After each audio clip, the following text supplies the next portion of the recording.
सुप्रभात बच्चों, मैं DD sir DD education classes में आपका स्वागत करता हूं। बच्चों अपन पढ़ रहे थे मेंडल के वंशागति के नियम या मेंडल के आनुवंशिकता के नियम। और मेंडल के आनुवंशिकता के नियमों में पढ़ने प्रभाविता के नियम का अध्ययन किया था। किस नियम का अध्ययन किया था? प्रभाविता के नियम का। प्रभाविता के नियम के बाद में नेक्स्ट नियम आता अपने पास में पृथक्करण का नियम या युग्मकों की शुद्धता का नियम। आज अपन चर्चा करेंगे पृथक्करण का नियम या युग्मकों की शुद्धता का नियम। तो अपन देखते हैं नेक्स्ट नियम है पृथक्करण का नियम या युग्मकों की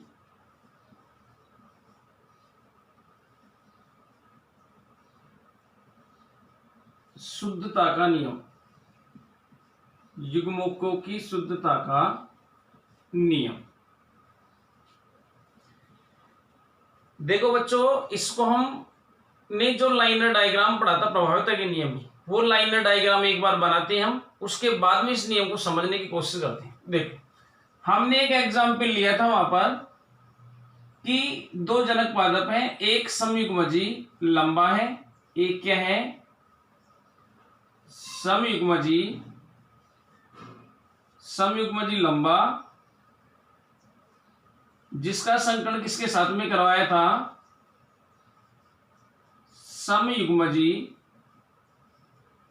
समयुग्मजी बोना।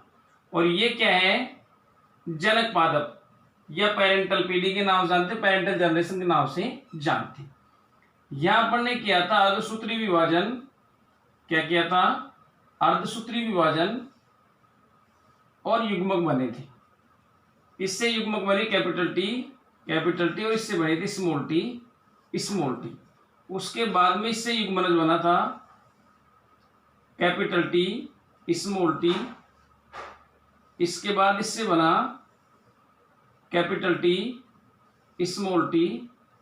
इससे बना कैपिटल टी स्मॉल टी और इससे बना बेटा कैपिटल टी स्मॉल टी।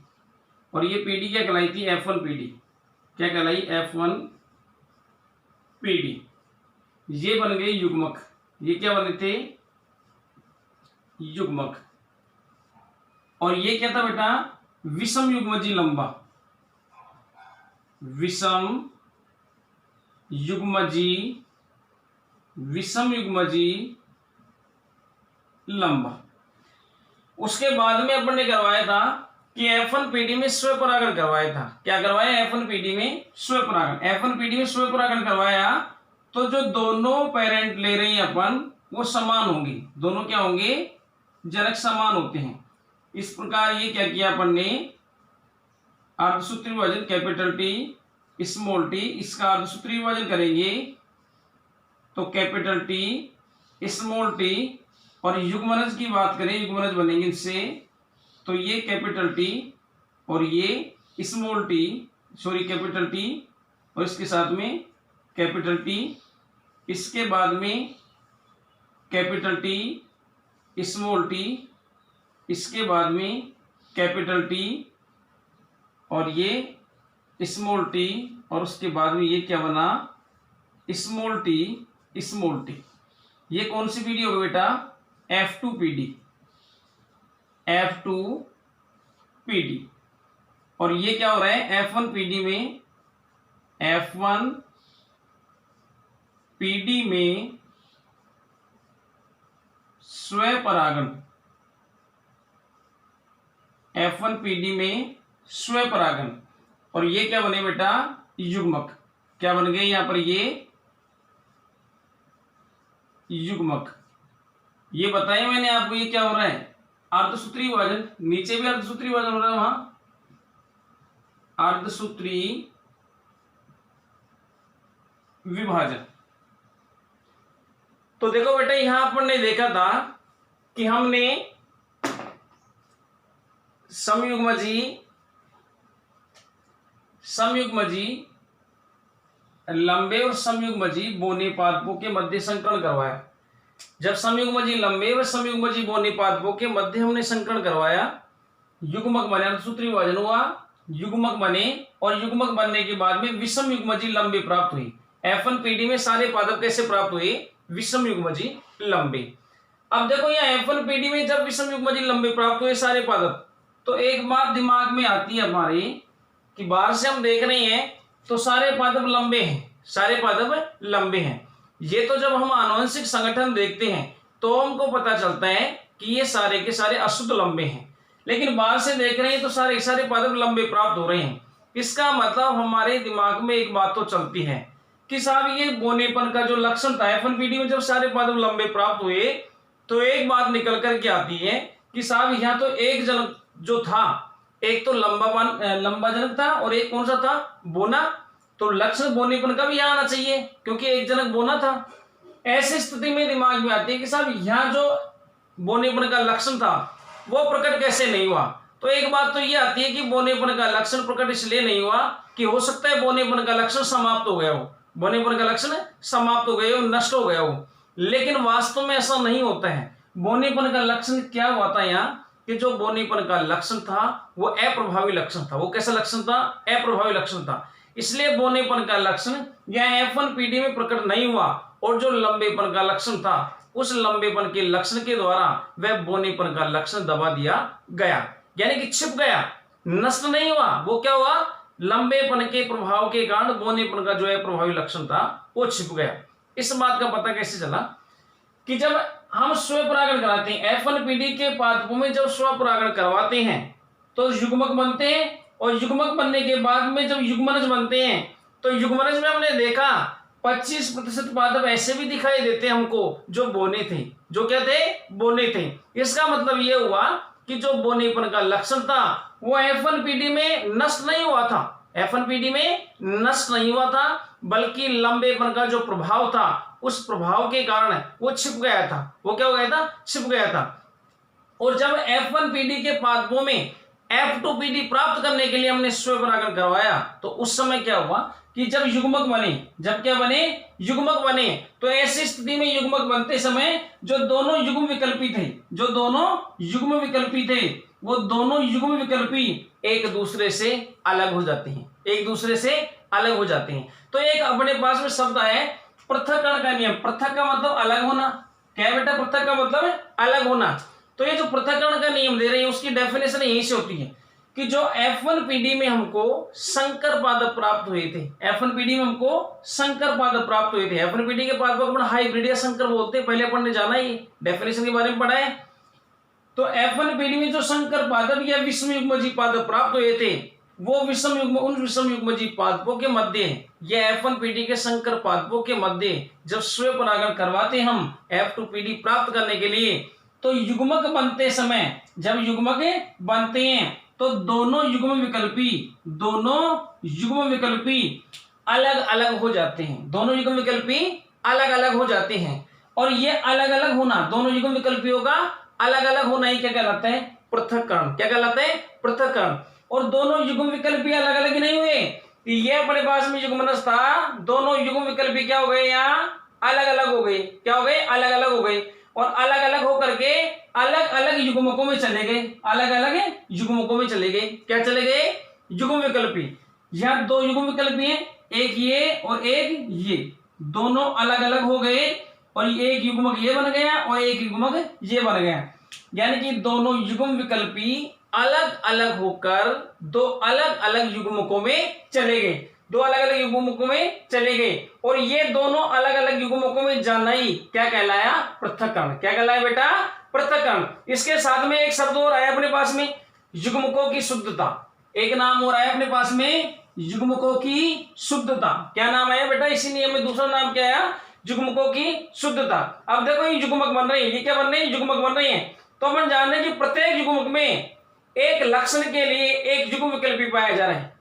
प्रत्येक युग्मक में जो एक युग्मक ये ना, एक युग्मक ये ना, एक युग्मक ये और एक युग्मक ये ना, प्रत्येक युग्मक में एक लक्षण के लिए, एक विशेष लक्षण के लिए युग्म विकल्पी पाया जा रहा है। यानी कि ये लंबेपन के लिए, ये बोनेपन के लिए, ये लंबेपन के लिए और ये बोनेपन के लिए, यानी कि एकदम जो एक दूसरे के साथ साथ थे कैपिटल टी और स्मॉल टी, अब एकदम युग्मक बनते समय क्या हो गए, शुद्ध हो गए, सेपरेट हो गए।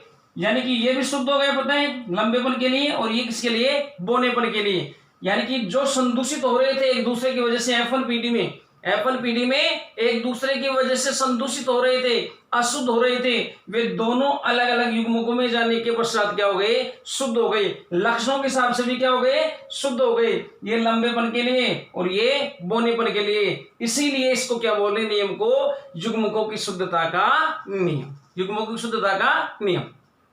मतलब कहने का ये है कि यह पृथक्करण या युग्मकों की शुद्धता से क्या अभिप्राय हुआ कि जब F1PD के पादपों में स्वपरागण करवाते हैं और उससे युग्मक बनते हैं, तो युग्मक बनते समय दोनों युग्म विकल्पी अलग अलग हो जाते हैं। ये तो बात हुई पृथक्करण के नियम की। और अलग अलग जब होते हैं तो दोनों का शुद्धिकरण हो जाता है, लक्षणों के लिए दोनों विशिष्ट हो जाते हैं, ये लंबेपन के लिए और ये बोनेपन के लिए विशिष्ट हो जाता है। इसे क्या बोलते हैं बेटा, पृथक्करण का युग्मकों की शुद्धता का नियम। अब एग्जाम्पल के आधार पर तो अपन समझ लिया कि जब समयुग्म पहले क्या करवाते हैं, समयुग्मजी लंबे और समयुग्मजी बोने पादपों के मध्य संकरण करवाते हैं तो F1PD प्राप्त होती है। F1PD में सभी पादप कैसे प्राप्त होते हैं, विषमयुग्मजी लंबे प्राप्त होते हैं। जब विषमयुग्मजी लंबे पादपों के मध्य संकरण करवाया जाता है तो F2PD प्राप्त होती है, युग्मक बनते हैं और F2PD प्राप्त होती है। और F2PD में हमको बोनेपन का लक्षण भी प्रकट होता हुआ दिखाई देता है, यानी कि 25% पादप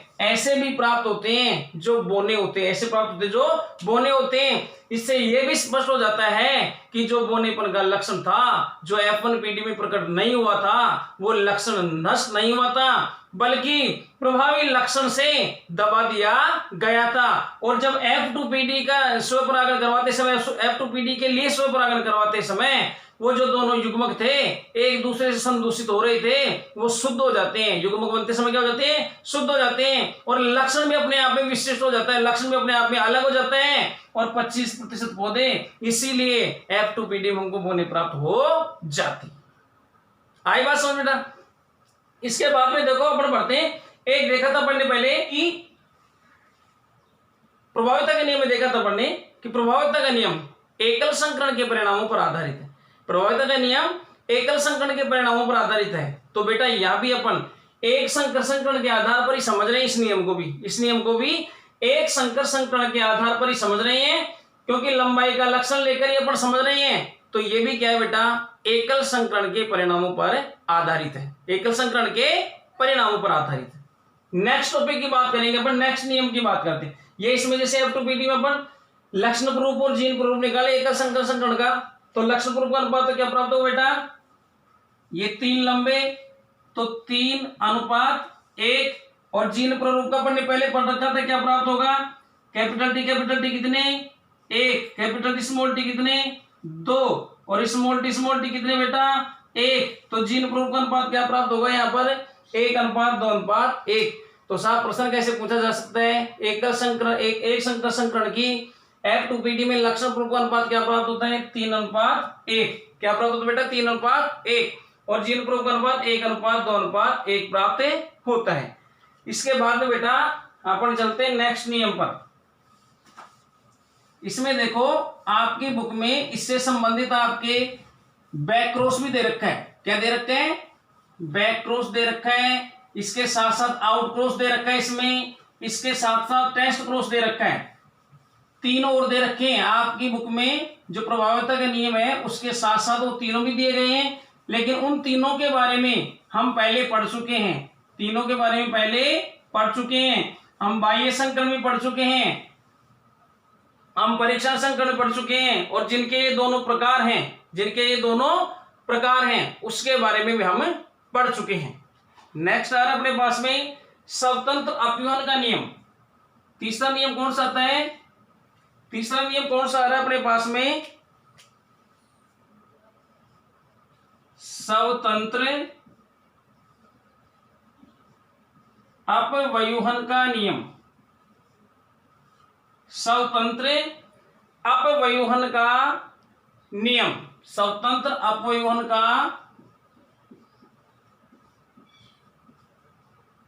नियम, स्वतंत्र अपव्यय का नियम। देखो बेटा, स्वतंत्र अपव्यय के नियम की सबसे पहले तो अपन देखते हैं कि परिभाषा क्या होगी। स्वतंत्र अपव्यय के नियम की परिभाषा क्या होगी? तो देखो, स्वतंत्र अपव्यय के नियम की परिभाषा क्या होगी? जैसा नाम आ रहा है स्वतंत्र, स्वतंत्र अपव्यय अपने आप को अभिव्यक्त करना। स्वतंत्र अपव्यय, स्वतंत्र अपव्यय किसे कह रहे हैं?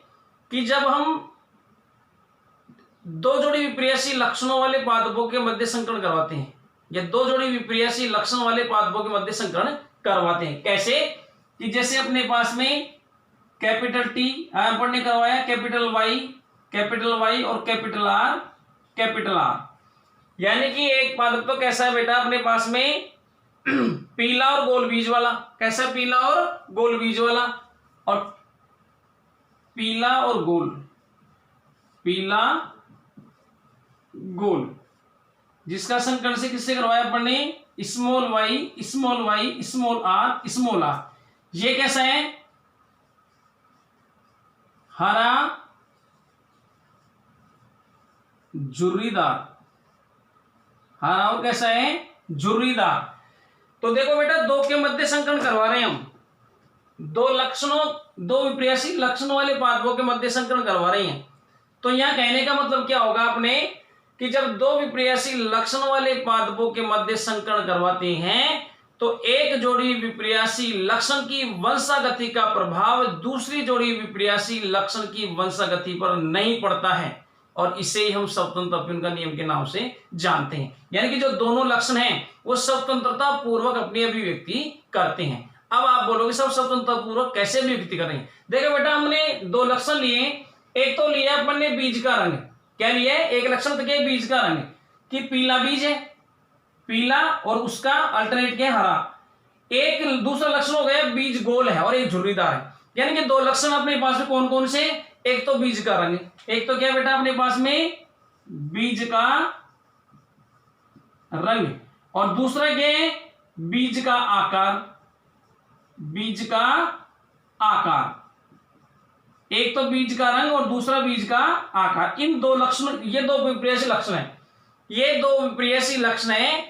इन दोनों लक्षणों के अंतर के आधार पर अपन संकरण करवा रहे हैं। तो यहाँ ये स्वतंत्र अपव्यय का नियम ये बताता है कि साहब एक बीज के रंग का लक्षण है, वो तो बीज के आकार की वंशागति पर अपना कोई प्रभाव नहीं डालता है, और दूसरा जो बीज के आकार की बात कर रहे हैं, ये बीज का आकार बीज के रंग पर कोई प्रभाव नहीं डालता है। दोनों लक्षण स्वतंत्र अभिव्यक्ति करते हैं, अगली पीढ़ी में जाने पर स्वतंत्र अभिव्यक्ति करते हैं, एक दूसरे पर कोई प्रभाव नहीं डालते हैं। यही स्वतंत्र अपव्यय का नियम है। देखो कैसे, कि जैसे ये पीला रंग है, रंग क्या है? पीला है, तो ये रंग वाला प्रभाव, रंग वाला पीला हरे पर तो प्रभाव डाल सकते हैं, लेकिन झुर्रीदार पर और गोल पर कोई प्रभाव नहीं डालेगा, क्योंकि ये बात रंग की है। रंग वाला आकार वाला जो लक्षण है उस पर कोई प्रभाव नहीं डालता है। ये रंग वाला इस रंग वाले पर तो प्रभाव डाल सकता है, हरे के प्रभाव को तो दबा सकता है, लेकिन गोल और झुर्रीदार के प्रभाव से इसका कोई अभिप्राय नहीं है, उसको दबा नहीं सकता है। दूसरी बात करें कि जैसे एक गोल है, बीज का आकार गोल है और प्रभावी लक्षण है, बीज का आकार गोल है और प्रभावी लक्षण है, तो ये गोल बीज का आकार है। ये रंग वाले जो दोनों लक्षण है पीला और हरा, तो पीले और हरे पर अपना कोई प्रभाव नहीं डालता है। पीला और हरा अपने हिसाब से अभिव्यक्ति करते हैं, और ये जो आकार है, ये आकार गोल वाला झुर्रीदार पर तो प्रभाव डाल सकता है, झुर्रीदार के प्रभाव को तो दबा सकता है, लेकिन यह पीले रंग को और हरे रंग पर किसी प्रभाव का प्रभाव नहीं डाल सकता है। यानी कि एक लक्षण की वंशागति, जैसे बीज के रंग की बात करें तो रंग वाले के अलावा और किसी पर प्रभाव नहीं डालता है, और सारे लक्षण स्वतंत्र होते हैं। और जैसे बीज के आकार की बात करें तो आकार वाला यदि बीज के रंग के साथ में अपना अभिव्यक्ति की बात कर रहे हैं, तो बीज का आकार की बात करें तो गोल आकार झुर्रीदार आकार को तो प्रभावित कर सकते हैं, लेकिन इसके साथ जो दूसरा रंग वाला लक्षण है बीज का रंग वाला, उस पर अपना कोई प्रभाव नहीं डालता है, और स्वतंत्र रूप से प्रत्येक लक्षण अगली पीढ़ियों में अभिव्यक्ति करता है। यही क्या है बेटा? स्वतंत्र अपव्यय का नियम है। यही क्या है? स्वतंत्र अपव्यय का नियम है। अब इसे हम एग्जाम्पल की सहायता से समझते, जो एग्जाम्पल अपने साथ में अपने पास में एग्जाम्पल है, इस एग्जाम्पल की सहायता से इसको समझते हैं। देखो कैसे समझते हैं एग्जाम्पल की सहायता से। अपने पास में ये तो क्या हो गया बेटा, पेरेंटल पीडी, ये तो पीपीडी हो गई। अब इससे क्या बनेंगे बेटा, ये तो पीला गोल, इससे क्या बनेंगे बेटा, युग्मक। क्या बनेंगे, युग्मक बनेंगे। अब देखो बेटा, अपन ने देखा था कैपिटल टी था पहले, इधर इधर स्मॉल टी कैपिटल टी से युग्मक बने थे, एक कैपिटल टी इधर, एक कैपिटल टी इधर। अब दो लक्षणों की बात है तो ये वाई वाई, एक वाई इधर और एक वाई इधर। ये दूसरा लक्षण आर आर, तो एक आर इधर और एक आर इधर। वैसे इसमें ये युग्मक में स्मॉल वाई, स्मॉल आर और स्मॉल आर, ये क्या बन गए बेटा, युग्मक। क्या बन गए, युग्मक। ये युग्मक बन गए। अब इनसे क्या बनेंगे बेटा, युग्मनज। क्या बनेंगे, युग्मनज। तो capital Y, small Y, capital R, small R. दूसरे की बात करें बेटा, capital Y, small Y, capital R, small R. तीसरे की बात करें बेटा, capital Y, small Y, capital R, small are.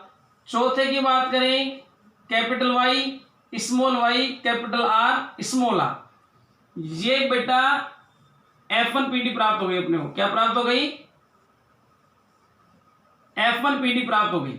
ये क्या प्राप्त हो गई बेटा, F1 PD, F1 PD प्राप्त हो गई। और ये F1 PD उसी के समान है जो एक संकर्षण कण में F1 PD प्राप्त हो गई। क्योंकि F1 PD एक संकर्षण कण में जो F1 PD होती थी वैसी F1 PD है, वैसी क्या है, F1 PD है। क्योंकि इसमें क्या देख रहे हैं अपन, जब लंबेपन के लक्षण की बात करते थे, जब किसकी बात करते थे, लंबेपन के लक्षण की बात करते थे, लंबे और बोने की बात कर रहे थे अपन। तो लंबे और बोने में क्या देख रहे थे बेटा, यहाँ क्या आता था, capital T small T, capital T small T, capital T small T, capital T small T. वही बात अब आ रही है कि केवल एक लक्षण की बात करें, कैपिटल वाई और स्मॉल वाई की, तो यहाँ क्या आता है, capital Y small Y, capital Y small Y, capital Y small Y, capital Y small Y, capital R. यदि स्मॉल आर अकेले लक्षण की बात करें तो कैपिटल आर स्मॉल आर आता, capital R small are, capital R small are, capital R small, तो दो दो लक्षण आ रहे हैं वैसे कैसे, ठीक है बेटा। तो ये क्या आ गया अपने पास में, F1 PD। ये क्या आ गई, F1 PD। अब देखो बेटा, इसकी F2 PD लंबी चौड़ी प्राप्त होगी, इसलिए इसको पहले मिटा देते हैं अपन। तो ये तो क्या प्राप्त हो गया, F1 PD प्राप्त हो गया अपने पास में। क्या प्राप्त हो गया, F1 PD। ये प्राप्त हो गया अपने को F1 PD। F1 PD में ध्यान रखना है कि अपने क्या क्या प्राप्त हुआ। F1 PD में अपने को ध्यान रखना है, इसको मिटा देते एक बार अपन। तो बेटा अपने को F1 PD में क्या प्राप्त हुआ था, यहां पर यह क्या प्राप्त हुआ अपने को, capital Y, small Y, capital R, small R. इसका संकलन इसी के साथ करवाएंगे। इसका संकलन क्या करवाएंगे, F1 PD में स्वपरागण करवा रहे हैं, इसका संकलन इसी के साथ में करवाएंगे। Capital Y, small Y, capital R, small R, ठीक है। तो ये F1 PD में स्वपरागण हो रहा है।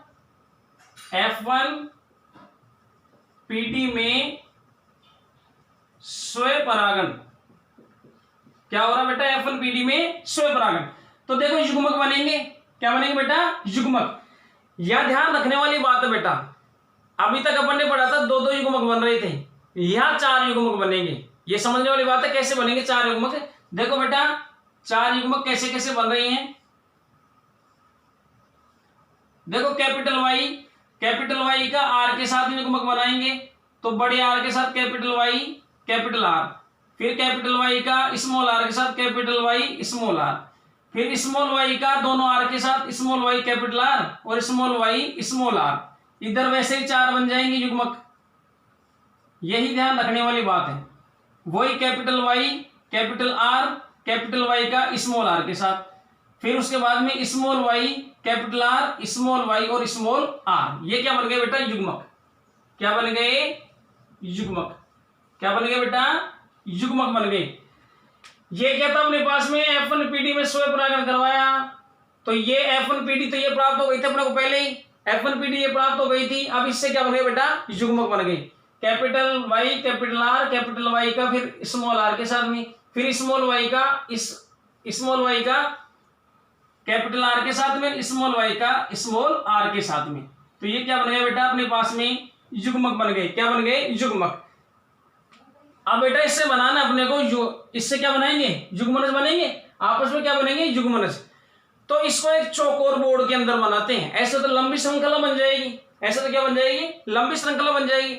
इसलिए एक बोर्ड में बनाते, एक चौकोर बंद बोर्ड बनाते, उसको बोलते चेकर बोर्ड विधि। क्या बोलते बेटा, चेकर बोर्ड विधि। माना ये नर युग्मक है, इधर क्या है, ये नर युग्मक, और इधर क्या है बेटा, ये मादा युग्मक। ये क्या मान लिया अपन ने, मादा युग्मक।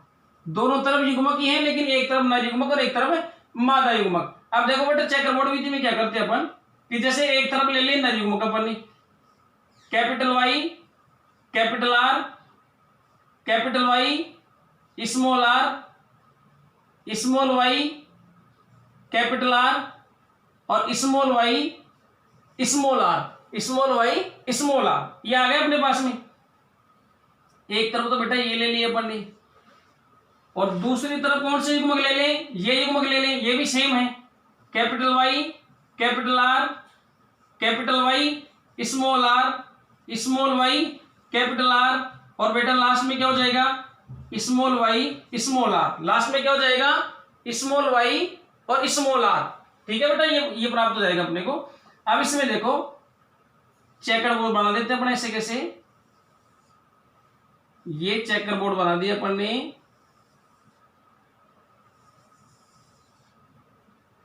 इधर से ये बना दिया अपन, और इसमें क्या ले लेते अपन, एक तरफ नर युग्मक और एक तरफ मादा युग्मक। ये अपन ने चेकर बोर्ड बना दिया बेटा, ये बना दिया चेकर बोर्ड। ये क्या बना दिया अपन ने, चेकर बोर्ड बना दिया। ठीक है, इस चेकर बोर्ड में क्या होगा, देखो इसमें इधर से बनाना चालू करें अपन। इसमें ये देखते हैं इधर कौन से युग्मक है, इधर तो कौन से युग्मक है, और इसके इधर कौन से युग्मक है। इधर देखो बेटा कौन से युग्मक है, कैपिटल वाई, और इधर भी क्या है, capital Y, capital R, capital R. इधर इसमें देखो इसके इधर क्या है, और इधर कौन सा युग्मक है, तो capital Y, capital Y, capital R, small are. इसमें देखो इधर कौन सा युग्मक और इसके इधर कौन सा युग्मक, नर युग्मक तो कौन सा है और मादा युग्मक कौन सा है, तो capital Y, small Y, capital R, capital R. इधर देखो capital Y, small Y, capital R, small are. इसमें देखो capital Y, capital Y, capital R, small are, capital Y, capital Y, small are, small are. इसमें capital Y, small Y, capital R, small are. इसमें देखो बेटा capital Y, small Y, small are, small are. ये कैसे आया, यहां कौन से युग्मक है और इसकी सीध में यहां कौन सा युग्मक है, वही आ गए यहां पर। इधर देखो बेटा capital Y, small Y, capital R, capital R. इसमें देखो capital Y, small Y, capital R, small are. इसमें देखो small Y, capital R, capital R. इसमें देखो small Y, capital R, small are. इसमें क्या आ जाएगा बेटा, कैपिटल वाई और small Y, capital R, small are. ये दिख रहा होगा बेटा आपको, दिख रहा है क्या बेटा आपको, मैं समझता हूं दिख रहा होगा आपको। थोड़ा सा और ऊपर लिख देता हूं, थोड़ा सा और ऊपर लिख देता हूं इसको, हो सकता है शायद आपको दिखाई नहीं दे रहा हो। ये थोड़ा सा और ऊपर ले लेता हूं मैं, थोड़ा सा और ऊपर ले लेता हूं। ये था इसमें स्मॉल वाई, स्मॉल आर। देखो बेटा इधर देखो, इसमें ये अपने पास में capital Y, small Y, capital R, small are. इसमें देखो capital Y, small are, small are. ये small Y, capital R, small r, और ये small Y, small are, small are. ये प्राप्त हो गए बेटा अपने को चेकर बोर्ड में। चेकर बोर्ड में ये पूरा का पूरा प्रारूप प्राप्त हो गया अपने को। ये capital I Y, capital R, ये सारे के सारे प्राप्त कैसे हुए बेटा, ये जो युग्मक है अपने, एक तरफ नर युग्मकों को रख दिया और एक तरफ मादा युग्मकों को रख दिया, एक तरफ नर युग्मकों को रख दिया और एक तरफ क्या रख दिया, मादा युग्मकों को रख दिया अपन ने। तो ये बेटा अपन ने, ये नर युग्मक हो गए सारे, और ये क्या हो गए, मादा युग्मक हो गए। ये नर युग्मक हो गए, ये क्या हो गए, मादा युग्मक। नर युग्मक और मादा युग्मक बन करके सारे युग्मक बना लिए। अब देखो ये देखते हैं भाई ये कैसा है, ये देखते हैं बेटा ये किस प्रकार का पादप है। देखो कैपिटल वाई और कैपिटल वाई आ रही है अपने पास में, तो कैपिटल वाई किस रंग के लिए थी और ये आकार के लिए, तो ये कैसा हो गया बेटा, पीला गोल, पीला गोल। ये कैसा हो गया, पीला, और ये आकार के लिए हो गया, कैसा हो गया, गोल। ये बेटा कैपिटल वाई स्मॉल वाई साथ साथ है, तो जब कैपिटल अक्षर स्मॉल के साथ साथ है तो कैपिटल का मतलब पीला, तो ये कैसा हो गया, पीला गोल। ये कैसा हो बेटा, पीला गोल। ये कैसा बेटा, पीला गोल। ये कैसा बेटा, पीला, और ये पीला हो गया, और स्मॉल आर स्मॉल आर है, स्मॉल आर का मतलब क्या था बेटा, झुर्रीदार। कैसा था, झुर्रीदार। ये कैसा बेटा, पीला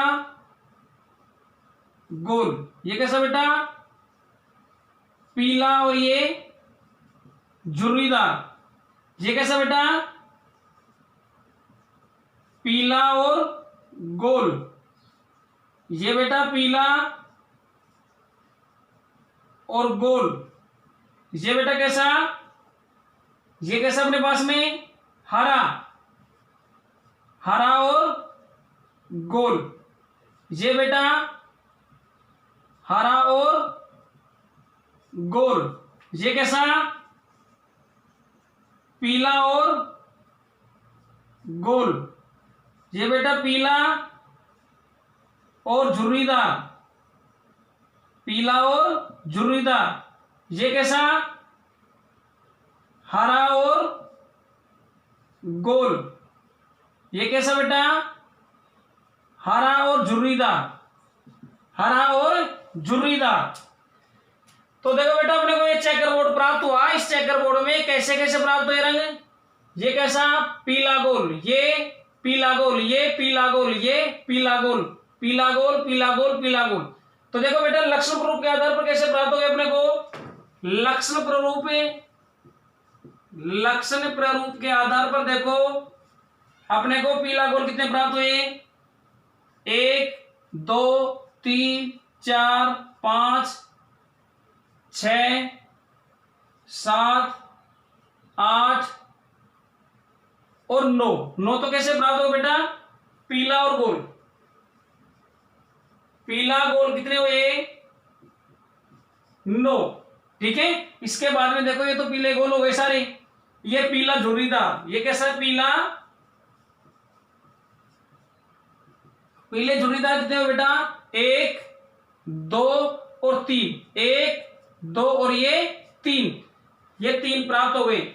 इसके बाद में ये सारे हो गए, ये सारे हो गए, हरा और गोल। नेक्स्ट क्या था बेटा, हरा और गोल। हरे और गोल कितने हैं, ये हरा और गोल, ये हरा और गोल, और ये हरा गोल, यानी कि ये कितने प्राप्त हुए, 3। और आखिरी में एक बचा, हरा और झुर्रीदार। कैसा बचा, हरा और झुर्रीदार, ये कितने, 1। तो लक्षण प्ररूप का अनुपात क्या प्राप्त हुआ बेटा, बाहर से देखने पर 9 तो पीले गोल, 3 पीले झुर्रीदार, 3 हरा और गोल, और 1 हरा और झुर्रीदार। तो क्या प्राप्त हो, 9:3:3:1।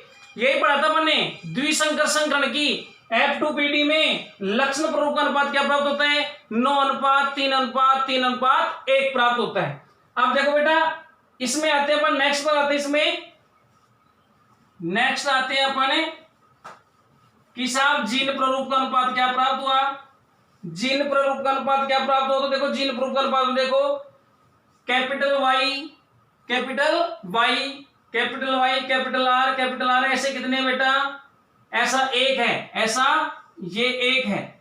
इसके बाद में capital Y, capital R, small are, ऐसे कितने बेटा, ऐसा एक तो ये रहा बेटा, और एक ये रहा, तो ऐसे कितने, 2। इसके बाद capital Y, small Y, capital R, ऐसे कितने बेटा, एक तो ये रहा और एक ये रहा, ऐसे कितने बेटा, 2।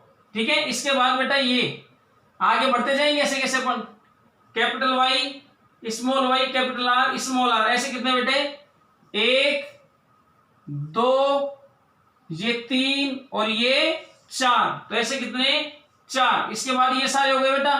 फिर इधर से चलते हैं, ये रहा कैपिटल वाई स्मॉल आर, ऐसे कितने हो गए बेटा, ऐसे कितने 1, ऐसे कितना है ये 1, ठीक है, ये हो गए सारे। इसके बाद में इस पर आते हैं, कैपिटल वाई स्मॉल आर, ऐसे कितने बेटा, एक तो ये रहा और दूसरा देखो कैपिटल वाई स्मॉल आर, ये रहा, एक ये रहा बेटा, एक ये रहा, तो ऐसे कितने बेटा 2, ऐसे कितने 2। फिर इधर चलते हैं अपन, इसमें देखते हैं अपन, ये वाला हो गया capital Y small Y capital R तो हो गया। इसके बाद में कैपिटल वाई स्मॉल आर, ये हो गए बेटा स्मॉल वाई और कैपिटल आर, स्मॉल वाई और कैपिटल आर, ऐसे कितने बेटा, ऐसा एक ही है, ऐसा ये एक ही है, तो ऐसा एक हो गया। इसके बाद में स्मॉल वाई और कैपिटल आर स्मॉल आर, ऐसे कितने बेटा 2, एक तो ये रहा और एक ये रहा। इसके बाद में बेटा स्मॉल वाई स्मॉल आर, ऐसे कितने हैं, ये आखिरी वाला, ऐसे कितने 1, ऐसे कितने 1। तो देखो बेटा अपन ने देखा ये जीन प्रूफ का अनुपात प्राप्त हो गया। क्या प्राप्त हो गया, जीन प्रूफ। और अपन ने पहले पढ़ा था द्विसंकर संकरण की F2PD में जीन प्रूफ का अनुपात क्या प्राप्त हो गया, तो देखो 1:2:2:4:1:1:2:1 1:2:1 ये प्राप्त हो गया अपने को। द्विसंकर संकरण की F2PD में जीन प्रूफ का अनुपात क्या प्राप्त हुआ, 122 412 121। लेकिन अनुपात में लिखना है इनको, क्या लिखना है, 1:2:2:1:1:2:1 ये जीन प्ररूप का अनुपात बेटा। क्या है ये, जीन प्ररूप का अनुपात, जीन प्ररूप। क्या बेटा ये जीन प्ररूप। क्या प्राप्त हो, 1:2:4:1:1:2:1 तो ये था बेटा अपने पास में स्वतंत्र अप्यून का नियम। क्या था, स्वतंत्र अप्यून का नियम।